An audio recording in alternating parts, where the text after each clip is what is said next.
जरा सोचिए, एक बिल्कुल नया YouTube चैनल सिर्फ 12 वीडियोस डालता है और उसके सब्सक्राइबर्स हो जाते हैं लगभग 2 लाख। या फिर एक और चैनल जिसने सिर्फ 10 वीडियोस से हर महीने $2000 कमाने शुरू कर दिए, और ये सब हुआ है सिर्फ 2 महीनों के अंदर। तो सवाल उठता है कि भाई ये हो कैसे रहा है। आज हम AI से चलने वाले YouTube सक्सेस के इसी नए और जबरदस्त मॉडल को समझने वाले हैं। तो चलिए देखते हैं कि आज हम क्या-क्या समझने वाले हैं। सबसे पहले बात करेंगे ऑटोमेशन के वादे की, फिर उस वायरल फॉर्मूले को डिकोड करेंगे जो ये सब मुमकिन कर रहा है। इसके बाद AI की मदद से चैनल बनाने से लेकर कंटेंट बनाने और प्रोडक्शन तक पूरे सिस्टम को हम स्टेप बाय स्टेप देखेंगे। और आखिर में इस नई क्रिएटर प्लेबुक का असली मतलब क्या है, इस पर भी बात होगी। तो चलिए शुरू करते हैं सबसे पहले और सबसे बड़े सवाल से।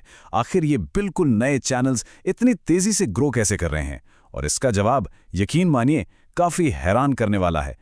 जरा इस नंबर को देखिए, 1,92,000 सब्सक्राइबर्स, और वो भी सिर्फ 12 वीडियोस से। ये तो सच में कमाल की बात है। और सिर्फ यही नहीं, इस चैनल को देखिए, सिर्फ 10 वीडियोस और कमाई हर महीने लगभग $2000।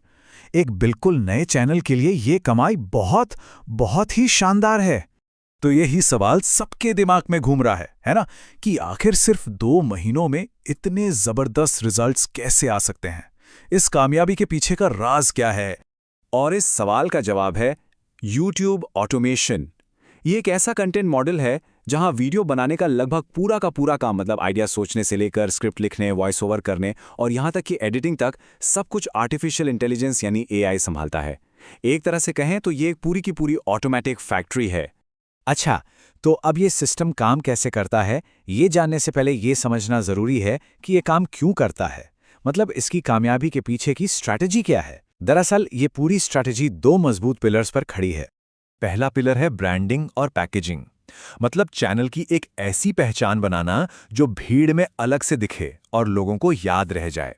और दूसरा पिलर है एडिटिंग का स्टाइल, एक ऐसा खास तरीका जो देखने वालों को वीडियो के आखिर तक बांधे रखता है। और जब ये दोनों चीजें मिल जाती हैं तो बनता है एक जबरदस्त कॉम्बिनेशन। तो आखिर ये फॉर्मूला है क्या?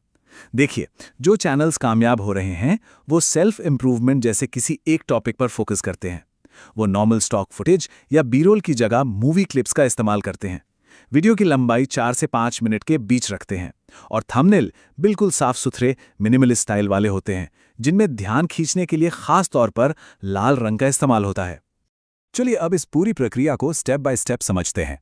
शुरुआत करते हैं चैनल की पहचान बनाने से और देखते हैं कि इसमें AI का इस्तेमाल कैसे होता है। तो सबसे पहला काम होता है चैनल का नाम सोचना, और ये काम भी AI करता है। AI आपको ढेरों नाम सुझाता है, फिर YouTube पर चेक किया जाता है कि वो नाम किसी और ने तो नहीं लिया। इसके बाद एक मिनिमलिस्ट लोगो और चैनल का बैनर, ये दोनों भी AI इमेज जनरेटर से ही बनवाए जाते हैं। और ये काम कैसे करता है, इसका एक बढ़िया उदाहरण ये प्रॉम्प्ट है। ChatGPT को बस एक सीधी सी कमांड दी जाती है, जैसे मुझे सेल्फ इंप्रूवमेंट टॉपिक पर एक नए चैनल के लिए नाम के सुझाव चाहिए। नाम ऐसा हो जो याद रखने में आसान और यूनिक हो। और इसका फायदा जबरदस्त। जहां पहले एक अच्छा नाम सोचने में 2-3 दिन लग जाते थे, वहीं अब AI की मदद से 50 से भी ज्यादा यूनिक आइडियाज सिर्फ कुछ मिनटों में मिल जाते हैं। मतलब समय की कितनी बड़ी बचत है, सोचिए। चलिए अब ब्रांडिंग से आगे बढ़ते हैं और कंटेंट क्रिएशन के सबसे जरूरी हिस्से पर आते हैं, यानी आइडियाज और स्क्रिप्ट्स।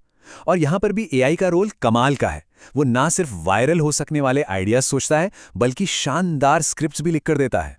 इसका तरीका भी काफी सिस्टमैटिक है। सबसे पहले अपनी फील्ड के जो सफल चैनल्स हैं उनका एनालिसिस किया जाता है, फिर उनके सबसे पॉपुलर वीडियोस की लिस्ट ChatGPT को दी जाती है, और फिर AI को कहा जाता है कि इन कामयाब कॉन्सेप्ट्स के आधार पर कुछ नए और अनोखे वीडियो आइडियाज तैयार करो।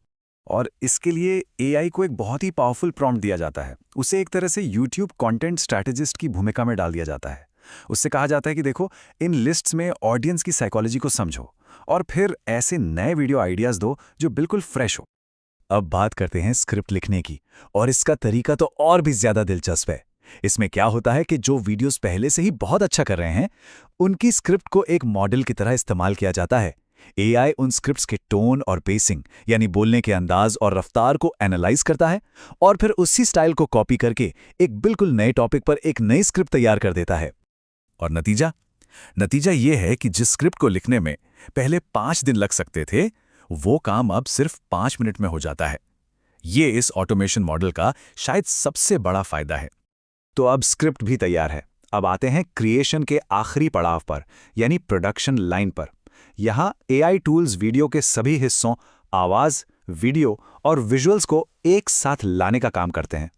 यहाँ पर एआई मुख्य तौर पर 3 काम ऑटोमेट करता है। पहला है वॉइस ओवर। 11 लैब्स जैसे AI text to speech tool का इस्तेमाल करके कुछ ही मिनटों में एक बढ़िया गहरी आवाज तैयार हो जाती है। दूसरा, एडिटिंग। चैट जीपीटी को स्क्रिप्ट देकर उससे हर 3 सेकंड के लिए कीवर्ड्स मांगे जाते हैं ताकि सही मूवी क्लिप्स ढूंढने में आसानी हो। और तीसरा, थंबनेल। एआई से ही हाई क्वालिटी थंबनेल के कॉन्सेप्ट्स और आइडियाज भी जनरेट करवाए जाते हैं। ये देखिए, ये एक और बहुत ही प्रैक्टिकल प्रॉम्प्ट है। इसमें चैट जीपीटी को एक एडिटिंग असिस्टेंट की तरह काम करने को कहा जाता है।